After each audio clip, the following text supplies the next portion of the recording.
नमस्कार। जय जय राम, जय सिया राम, जय हो बागेश्वर धाम सरकार, जय हो हनुमान जी महाराज। मेरे प्यारे सभी दर्शकों, आज के इस वीडियो में एक किसान साथ में उसका एक दोस्त सुनार और एक खूंखार शेर का बहुत ही सुंदर सा गजब का वाक़या में सुनाएंगे। इस कहानी को सुनने के बाद आपके जीवन में बहुत कुछ सीखने को मिलेंगे, इसलिए आप इस कहानी के अंत तक अवश्य बने रहिएगा। तो चलिए हम लोग इस कहानी को बिना देर किए शुरू ही कर देते हैं। तो एक बार की बात है कि एक गांव के किनारे जो है एक बहुत बड़ी नदी गुजरती थी और रात्रि के समय में उस नदी का जो पानी रहता है अपने उफान पर आता है और बांध टूट जाता है और रातों रात पूरे गांव में बाढ़ आ जाती है। पूरे उस गांव में हलाहल मच जाता है, तबाही मच जाती है। कुछ लोग तो डूब जाते, कुछ लोग बह जाते हैं, सारे के सारे चीज़ें बर्बाद हो जाती, फसल सारे के सारे नष्ट हो जाते हैं। लेकिन उस गांव के कुछ लोग एक टीला पर जो है बचे हुए थे और वहाँ पर अलग अलग लोग जो है किसी किसी तरीके से बचे हुए थे। लेकिन किसी तरीके से कोई भूखा प्यासा वहाँ पर 2 दिन 3 दिन पड़े रहे। जब जो है उसका पानी जो है कम हो गया तो उस गांव में एक किसान रहता था। किसान की पत्नी और उसके 2 छोटे छोटे बच्चे थे। वो किसान कहा कि अरे हम लोगों का तो सारे के सारे फसल बर्बाद हो चुके, इस साल हम लोग क्या खाएंगे, क्या चीज़ें करेंगे, घर भी डूब गए, सब कुछ बर्बाद हो गया। लेकिन उसी गांव में दूसरे छोर पर जो एक सुनार भी रहता था। उस किसान ने कहा कि चलो अपने उस दोस्त के पास चलते हैं, जो मेरा दोस्त सुनार शायद वह मेरी कुछ मदद करेगा, क्योंकि उसके पास जो सुनार का दुकान करता है उसके पास कुछ ज़रूर जो धन दौलत बच्चे होंगे। लेकिन जब ढूंढता जो है अपने उस दोस्त को भी पता चलता है, उसके पास जाता है सुनार के पास, तो कहता है यार मेरा तो सारा का सारा धन दौलत डूब गया, सारे के सारे फसल बर्बाद हो गए, घर डूब गया। सुनार ने कहा यार कोई बात तो नहीं है, लेकिन मेरा जो दुकान था जहाँ पर मैं अपना धंधा पानी करता था वह सारे के सारे डूब गए। मेरा घर तो किसी तरीके से सेफ बचा है, रहने की तो कोई बात नहीं है, लेकिन यार पैसे जो धन कमाने की जो है वो सारे के सारे सिस्टम बंद हो गए, क्योंकि जो धन दौलत थे उसी में सोने चांदी सारे के सारे चीज़ें बह गए। तो उसने कहा कि यार अब किया क्या जाएगा, क्योंकि भूखे भजन ना होए गोपाला, कैसे काम चलेगा, कैसे गुजारा होगा, पत्नी है बच्चे हैं, कैसे क्या होगा। तो सुनार ने कहा कि देखो हम लोगों के पास खाने पीने के कुछ भी नहीं है, हाँ हमारे घर में कुछ है, तो क्यों ना अपनी पत्नी को भी और हमारी जो पत्नी इन दोनों लोगों को इस घर में यहाँ पर जो है छोड़ देते हैं और तब तक ये लोग किसी तरीके से गुजारा करेंगे और हम दोनों लोग किसी दूर शहर में चलते हैं, मजदूरी करने के लिए कुछ काम करेंगे तो ज़रूर ही पैसे मिलेंगे और धीरे धीरे फिर से जो है अपनी स्थिति सही हो जाएगी। किसान ने भी कहा यार तो बात सही कह रहा, सच कह रहा है, चलो भाई ठीक है चलते हैं। तो उस दोनों ने, किसान ने और सुनार ने, दोनों लोगों ने अपने पत्नी को उस गांव में छोड़ दिया और किसी तरीके से कहा बस कुछ दिन अपना जीवन यापन कर लेना, कुछ जो रोजी रोटी कर लेना, बस धीरे धीरे हम जब लोग पैसे कमाएंगे तो स्थिति सही हो जाएगी। दोनों किसान और सुनार जो है निकल पड़ते हैं दूर जो है प्रांत में कमाने के लिए। रास्ते में कोई साधन नहीं थे, पैदल चलते जा रहे थे। एक जो जंगल के रास्ते से गुजर करके होना पड़ता था। उस जंगल के रास्ते जब जा रहे थे तो काफ़ी वो जो जंगल था लंबा था और जंगल में ही शाम हो जाती है। तो किसान ने कहा यार अब शाम हो गई और रात्रि में हम लोग ऐसे चलेंगे तो कोई भी खूंखार जानवर जो हम लोगों के ऊपर अटैक कर सकता है, आक्रमण कर सकता है। तो सुनार ने कहा हाँ ये तो बात सत्य है, क्यों ना हम लोग आज यहीं पर किसी पेड़ के नीचे जो है ठहरने का व्यवस्था बनाया जाए। तो उनके पास कुछ खाने पीने की भी चीज़ें थी, तो उन्होंने खाया पिया और फिर से वहाँ पर जो है विश्राम करने की सोची, जहाँ पर उन्होंने प्लान बनाया था सोने के लिए, और उसके चारों तरफ जो है आग लगा दिया। अब उन लोगों के पास इतने सारे पर्याप्त जो है भोजन भी नहीं बचे थे कि वे लोग अपना भूख को अच्छे से शांत कर सके। थोड़ा बहुत था, अब उन थोड़ा बहुत भोजन में इन दोनों लोगों की भला जो भूख कैसे शांत हो सकती। दोनों लोग भूखे थे, लेकिन जैसे ही जहाँ पर उन लोगों ने सोने के लिए व्यवस्था बनाया चारों तरफ आग जला दिया ताकि किसी जानवर का आक्रमण ना हो, कोई जानवर हम लोगों पे हमला ना करे। और जब वो सुनार सोया हुआ था तो उसका ऑटोमेटिक स्वास्थ्य बहुत खराब हो जाता है, उसको तेज बुखार हो जाती है, अचानक वह कहरने लगता है, उसका शरीर जो गर्म होने लगता है। बेचारा यह किसान अब वो जब अपने दोस्त की हालत को देखते तो बड़ा ही चिंतित होता है, आखिर इस जंगल में मैं ऐसा क्या करूं, कौन सा उपाय करूं अपने इस दोस्त के लिए। इसका तो शरीर का तापमान बढ़ता ही जा रहा था, कैसे क्या होगा, कहीं मेरा दोस्त मेरा साथ ना छोड़ दे। बेचारा बड़े ही किसान वह चिंतित था। लेकिन कुछ ही समय बाद जो वहां पर एक अजीब जो है आवाज आती है और ऐसा महसूस होता है कि कोई दर्द में है, कोई करा रहा है, किसी को दर्द है, किसी को पीड़ा है, उसे सहायता चाहिए। लेकिन वह उस रात्रि के समय में जंगल में किसान की इतनी हिम्मत नहीं हो रही थी कि हाँ उस आवाज की तरफ वह जाए। लेकिन वह आवाज उसे इतना परेशान कर रही थी कि ऐसा वास्तव में कोई लग रहा है कि हाँ कोई ऐसा जानवर है, कोई कुछ भी है जिसको बहुत अधिक दर्द है। वह किसान अपने आप को रोक नहीं पाता है और वह उस आवाज की तरफ खींचा खींचा खींचा चला जाता है। और जब उस आवाज की तरफ खींचा खींचा चला जाता है तो वह क्या देखता है कि उजाली रात थी और एक जो है शेर जो काफी दर्द में था, काफी पीड़ा में था, वह दर्द से करा रहा था, ऐसा लग रहा था कि उसे कुछ हुआ है। तो उस किसान ने पूछा, अरे तुम्हें क्या हुआ है? तो उस शेर ने कहा, देखो भाई मेरे जो पिछला पैर है, पिछले पैर में एक बड़ा सा कांटा चुभ गया है, अगर तुम मेरा कांटा निकाल देते तो बड़ी अच्छी बात होती। किसान ने कहा, ना ना ना मैं तुम्हारा कांटा ना निकालूंगा, मैं जा रहा हूँ, क्योंकि जैसे तुम्हारा मैं कांटा निकालूंगा उसके बाद तुम मेरा शिकार कर लोगे, मेरे को खा जाओगे, तुम भूखे लग रहे हो।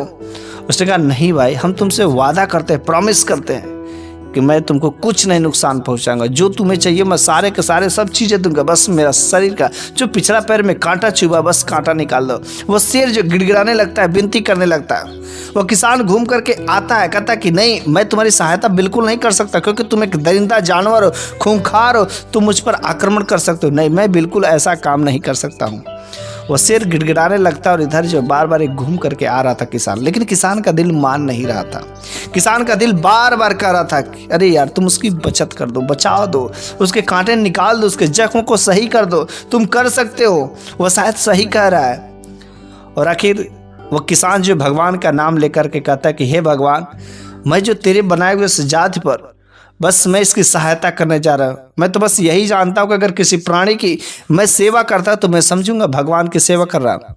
हे भगवान, अब मैं तेरा नाम लेकर के तेरे उस बनाए हुए जात पर भरोसा करके मैं जा रहा हूँ उसकी सहायता करने। और वह किसान वह जाता है उस शेर के पास में, जो पिछला पैर में कांटा बड़ी सी जो चुभी हुई थी उस कांटा को निकाल देता है। जब कांटा को निकाल देता है तो वह शेर कहता है, बहुत बहुत धन्यवाद भाई, बोलो तुम मुझसे क्या चाहते हो, तुमको मुझे क्या चाहिए।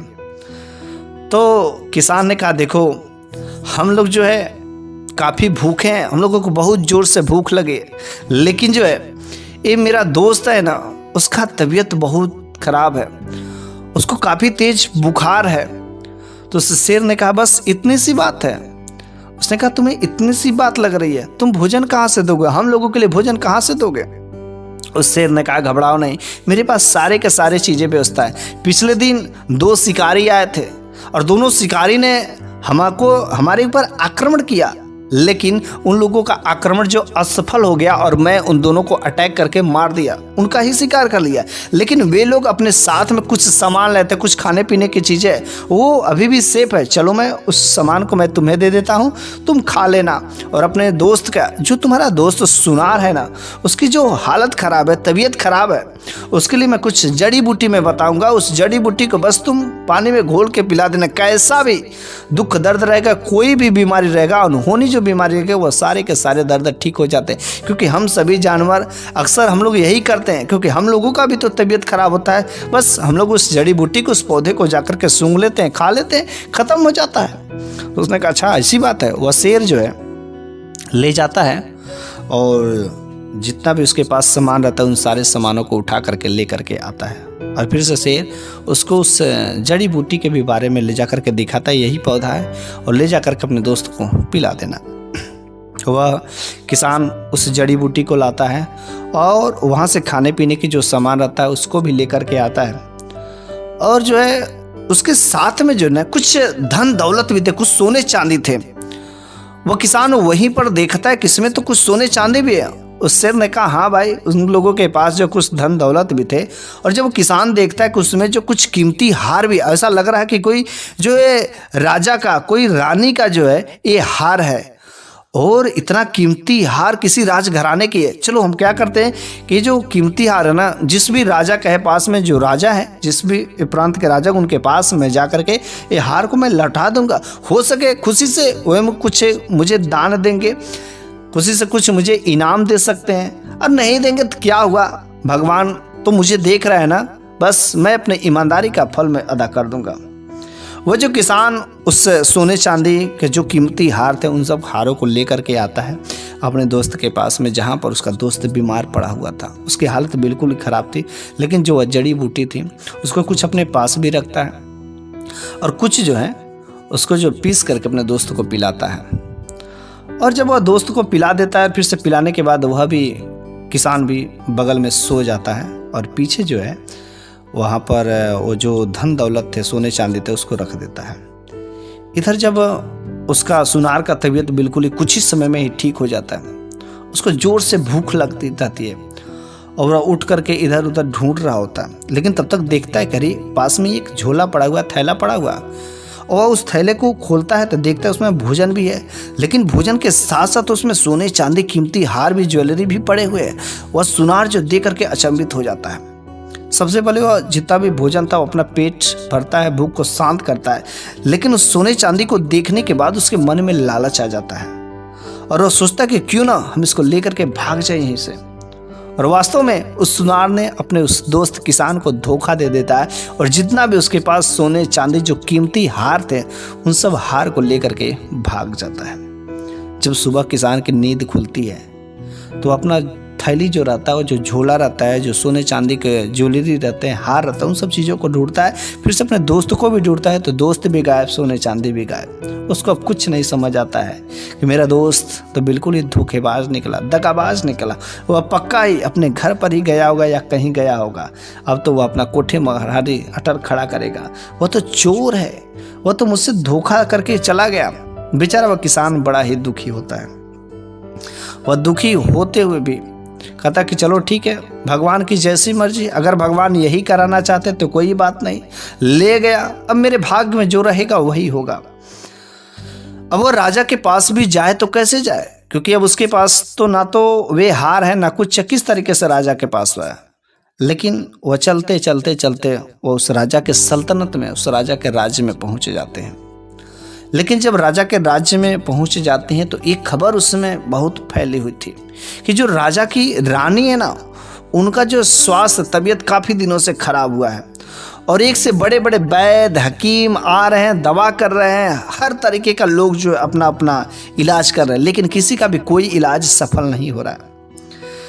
इस किसान को ऐसा लगता है कि जो मेरे को वह शेर ने जो जड़ी बूटी बताई थी, अगर हम इस जड़ी बूटी को यदि रानी को पिला दें तो शायद वह ठीक हो सकती, क्योंकि शेर ने कहा था कैसी भी, कितनी भी गंभीर समस्या हो, बस इस जड़ी बूटी के पी लेने मात्र से सारे के सारे कैसे भी पुराने रोग हो खत्म हो जाते हैं। हम अवश्य इस रानी को पिलाएंगे और राजा तब खुश होंगे तो अवश्य कुछ ना कुछ इनाम देंगे, और नहीं भी देंगे तो कोई बात नहीं, लेकिन किसी का भला तो हो जाएगा। वो जो किसान की हालत बिल्कुल ही खराब हो गई थी, बेचारा भूखा भी था, प्यास लगी थी तो पानी तो पी लेता, लेकिन भूख कैसे शांत हो। जब भूख नहीं शांत होती तो जो पेड़ पौधों के पत्ते मिलते थे, उन पत्तों को खा करके अपना भूख को शांत करता था। बेचारे की हालत बिल्कुल ही खराब हो गई थी। लेकिन जब इस खबर को सुना तो वह धीरे धीरे टहलते टहलते जो उस राजा के दरबार में चल जाता है और राजा के दरबार में जा करके उन सिपाहियों से कहता, अरे भाई, रानी की तबीयत तो मैंने सुनी है बहुत ख़राब है, बहुत दूर दूर के लोग, डॉक्टर, हकीम, वैद्य यहाँ पर आए हुए हैं, लेकिन किसी का दवा नहीं काम करे, क्या ये सच्ची बात है? तो सिपाहियों ने कहा ये बात सत्य है। तो उस किसान ने कहा, भाई मेरे पास भी कुछ जो है उपाय है, अगर राजा से अगर मेरी बात पहुंचवा देते तो हम एक बार रानी को अपना भी इलाज कर लेते हैं, शायद रानी ठीक हो जाएंगे। तो उसने कहा, तुम फटियाल स्थिति में इतना, तुम्हारे पास कौन सा इलाज है? तुम कौन से बहुत बड़े डॉक्टर हो, एक से बड़े बड़े डॉक्टर को दिखा दिएगा तो ठीक नहीं कर पाए, और तुम इस फटियाल स्थिति में नहीं नहीं, ऐसा तुम यहाँ से चल जाओ। उस किसान ने उनसे विनती की कि भाई एक बार बस राजा साहब को सूचना पहुंचा दो। उतना बार बार विनती करने के बाद उसकी सूचना राजा साहब के राज दरबार में जाती है और राजा ने कहा ठीक है, अगर कोई आया है तो उसे अंदर ही ले आओ और फिर से उसका भी अपना इलाज कर लेने दो। वह किसान जो है अंदर जाता है, उसकी हालत बिल्कुल ही खराब रहती है, स्थिति बिल्कुल ही रानी की भी दयनीय रहती है और रानी बिल्कुल ही लेटी हुई थी, कुछ बोल नहीं रही थी, किसी तरीके से बस उनके प्राण लटके हुए थे। कब उनका अंतिम संस्कार हो जाएगा पता ही नहीं, अंतिम समय ऐसा लग रहा था गया। लेकिन जब वह किसान जाता है और उसके पास जो जड़ी बूटी थी वहाँ पर पानी मंगवाते हैं और पानी में डाल करके उसको कुछ समय के लिए छोड़ देता है, फिर वह उस पानी को और उस जड़ी बूटी को पीस करके रानी के मुख में पिला देता है और वह राजा साहब से कहता है कि कुछ ही समय में रानी को होश भी आ जाएगा और धीरे धीरे उनकी सारी की सारी बीमारियां बस ठीक हो जाएगी। और वास्तव में ये बात ऐसी हुई। धीरे धीरे उस रानी का बीमारी एक एक करके सारी की सारी बीमारियां खत्म हो जाती। वह रानी पूर्णतः कुछ ही समय में ठीक हो जाती और ऐसा लगता है कि उन्हें कोई बीमारी ही नहीं थी। वह राजा ऐसी हालत देख करके बहुत ही प्रसन्न होते हैं, उस किसान को ढूंढ करके बुलवाते हैं, कहते कि यार तुमने मुझ पर बहुत बड़ा एहसान किया, मैं कितने सारे पैसे खर्च कर दिए, बहुत सारे पैसे खर्च कर दिए, लेकिन मेरी रानी ठीक नहीं हुई और बस तुम्हारे एकमात्र इलाज से कुछ ही समय में मेरी जो रानी बिल्कुल ठीक हो गई, स्वस्थ हो गई, ऐसा लगता है कि उन्हें कोई बीमारी ही नहीं है। तुम मुझसे जो मांगो मैं सारे के सारे चीजें दूंगा, तुम मुझसे क्या उम्मीद करते हो, क्या चाहते हो?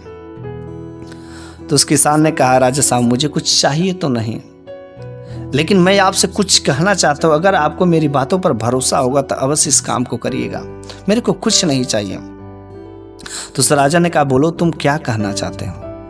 तो उस किसान ने कहा देखिए हमारा एक मित्र है सुनार, और फिर से सारी के सारी वाकया धीरे धीरे बता देता है कि जो कीमती हार थे ऐसा लग रहा था कि आप किसी राजघराने की है। राजा ने कहा राजघराने की तुम्हारे पास हार? अरे मेरा बेटा शिकार करने गया था और बस किसी जंगली जानवर ने शिकार कर लिया है और उसके पास ढेर सारे कुछ ऐसे कीमती हार भी थे, और वह हार बताओ कहाँ है?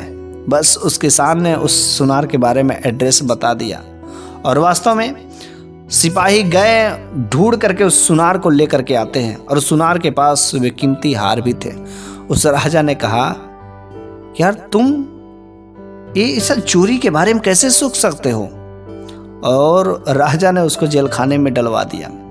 जब उस सुनार को जेल खाने में डलवा दिया तो राजा ने अब किसान को कहा भाई तुमने तो मेरे ऊपर बहुत बड़ा उपकार किया, अब मैं तुम्हें अपने इस राज्य का आधा जो है राजपाट में तुम्हें सौंपता हूँ, तुम आधा राजपाट करना और भली बात से यहाँ पर आना, कुछ भी कोई चीज़ की जरूरत नहीं है। तो किसान कहता है कि मैं इतना सारे धन दौलत लेकर के क्या करूँगा, मैं इतना बड़ा आपका सल्तनत मैं नहीं संभाल पाऊंगा, मेरे को नहीं चाहिए। हाँ मेरी पत्नी है, मेरे बच्चे हैं, अगर उन लोगों को रहने के लिए अगर यहाँ पर व्यवस्था थोड़ी सी जगह मिल जाती तो बस उससे ज़्यादा मेरे को कुछ नहीं चाहिए। उस राजा ने कहा तो चलो जाओ अपनी पत्नी को बुला कर के लाओ, अगर तुम्हें अपना सल्तनत नहीं चाहिए तो तुम्हें छोटा सा घर नहीं मिलेगा, बल्कि इसी घर में तुम रहोगे और बिल्कुल एक राजघराने जैसे रहोगे। जैसा मेरा इज्जत सम्मान होगा वैसे तुम्हारा भी इज्जत मान सम्मान होगा और मेरे बराबरी में तुम रहोगे। आज से कहीं कोई दूसरी जगह नहीं है, जाओ अपनी पत्नी को लेकर के आओ। और इस तरीके से वह किसान अपने पत्नी और बच्चों को लेकर के आता है और वह राजघराने में उस राज दरबार में ही खुशी पूर्वक रहने लगता है। और इस तरीके से भगवान उसकी मदद करते हैं और उसको अपनी ईमानदारी का फल मिल जाता है। मेरे प्यारे सभी दर्शकों, मैं आप लोगों से एक ही बात कहना चाहता हूँ कि आपने अधिकतर सुना होगा कि लालच बुरी बला है, और वास्तव में लालच बहुत ही बुरे बला होती है। जैसा कि सुनार ने काम किया, लालच बुरी बला होती है, लेकिन ईमानदारी का फल तो मिलता ही मिलता है। इस किसान ने अपनी ईमानदारी कितनी तरीके से दिखाई, शायद आप ऐसा नहीं कर सकते हैं। इतने सारे धन दौलत के आगे हर कोई लालची हो जाता है, लेकिन शायद उसकी वो परीक्षा हो रही थी, भगवान किसी न किसी रूप में उसकी परीक्षा लेते हैं, और अगर वह परीक्षा में पास हो जाता तो उसे बहुत बड़ी सल्तनत का बादशाह भी बन सकता है। इसलिए हमेशा हमें अपनी ईमानदारी का परिचय देना चाहिए। भगवान किस तरीके से किस रूप में आकर के हमारी परीक्षा लेता है हमें पता ही नहीं होता है। तो बस मेरे प्यारे सभी दर्शकों, यह कहानी तो यहीं पर समाप्त हो जाती है।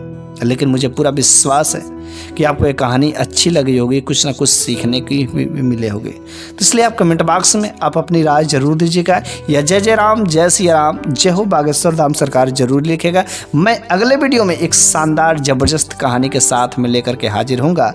तब तक के लिए धन्यवाद।